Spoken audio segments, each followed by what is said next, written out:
ओम शांति शांति। बहुत अच्छे कार्यों के लिए आप देख रहे हैं खबरदार 24.com।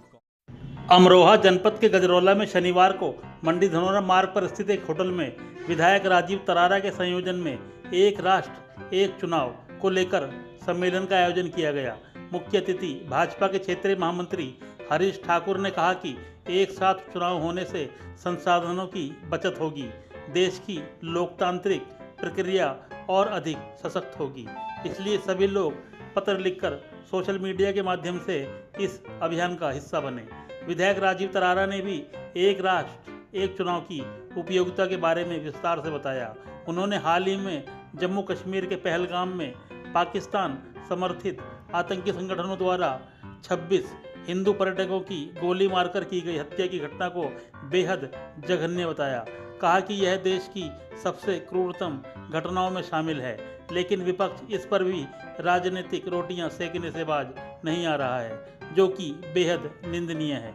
कार्यक्रम की अध्यक्षता भीष्म सिंगारिया व संचालन सत्यपाल सिंह ने किया।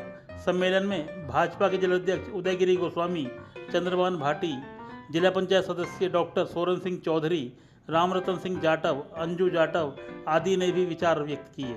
शशि चौहान, सुरेंद्र औलख, सम्राट अग्रवाल, धर्मेंद्र चौधरी, चरण सिंह, सुनील गुप्ता, उत्तम सिंह प्रजापति, अंकुर नागर, निहार त्यागी, एडवोकेट मनमोहन सिंह सेन आदि मौजूद रहे। अंत में पहलगाम में दिवंगत पर्यटकों की आत्मा की शांति को 2 मिनट का मौन धारण कर प्रार्थना भी की गई। खबरदार 24.com के लिए नवनीत अग्रवाल। मोटे मोटे आंकड़े के आधार पर यह देखा गया कि 4.5 लाख करोड़ रुपया यदि एक साथ चुनाव होता है तो 4.5 लाख करोड़ रुपया बचेगा,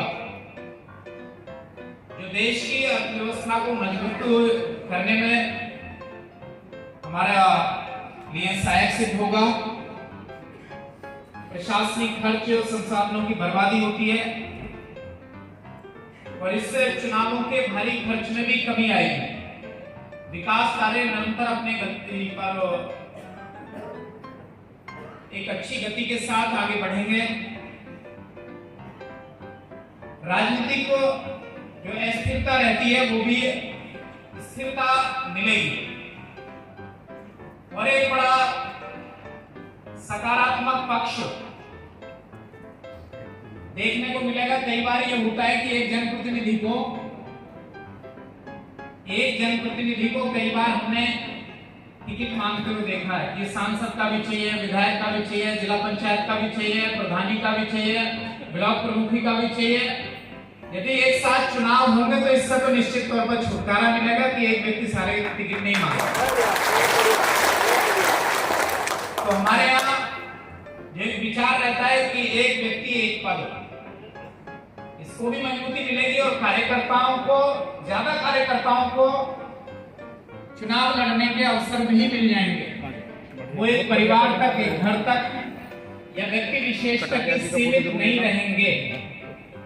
और मैं तो अभी से बोल रहा हूँ, क्षमा चाहता हूँ क्योंकि आपने ये कहा कि राजनीतिक बात नहीं करनी, लेकिन मैं थोड़ा सा तो असर होता है ना, असर क्षमा चाहता हूँ।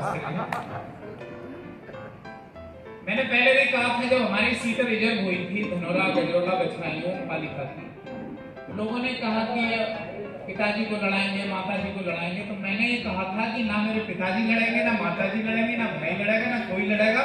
हमारा कार्यकर्ता ही यहाँ से चुनाव लड़ेगा, हम मांगेंगे भी नहीं। हमारा केवल यदि हम विधायक है तो विधायक ही तक केंद्रित है, सारे पद हमको नहीं चाहिए।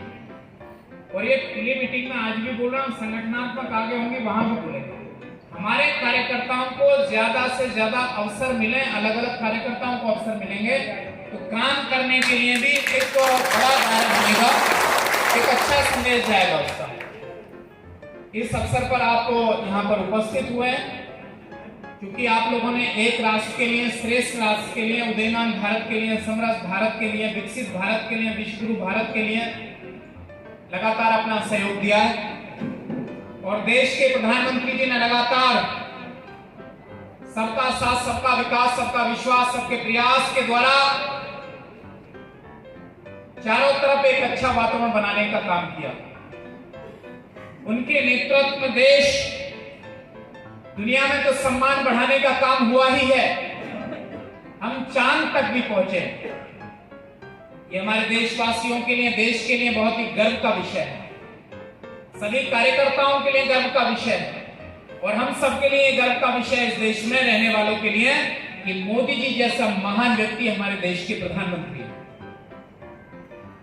भविष्य में जो योजना बनाई है कि एक देश एक चुनाव की व्यवस्था लागू हो, ये मोदी जी जैसा और भारतीय जनता पार्टी में विश्वास रखने वाले मोदी जी जैसे देश के प्रधानमंत्री जी ही इस कार्य को करा सकते हैं, क्योंकि उनका प्रत्येक विचार अपने राष्ट्र के हित में होता है, अपने देश के हित में होता है।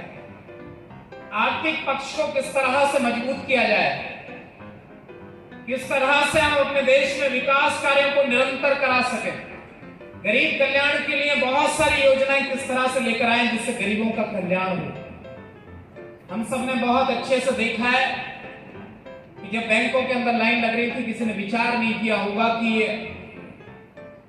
लगभग 55 करोड़ जनधन में खाते खुले, घर घर शौचालय बने, आयुष्मान कार्ड इलाज के लिए देश के प्रधानमंत्री जी ने गरीबों को दिलवाया, आवास निर्माण के लिए एक बड़ा कार्यक्रम चल रहा है, घर की घरौनियां देकर के सम्मानित किया, किसान सम्मान निधि देकर सम्मानित किया, बेटियों के लिए विभिन्न योजनाएं लेकर आए।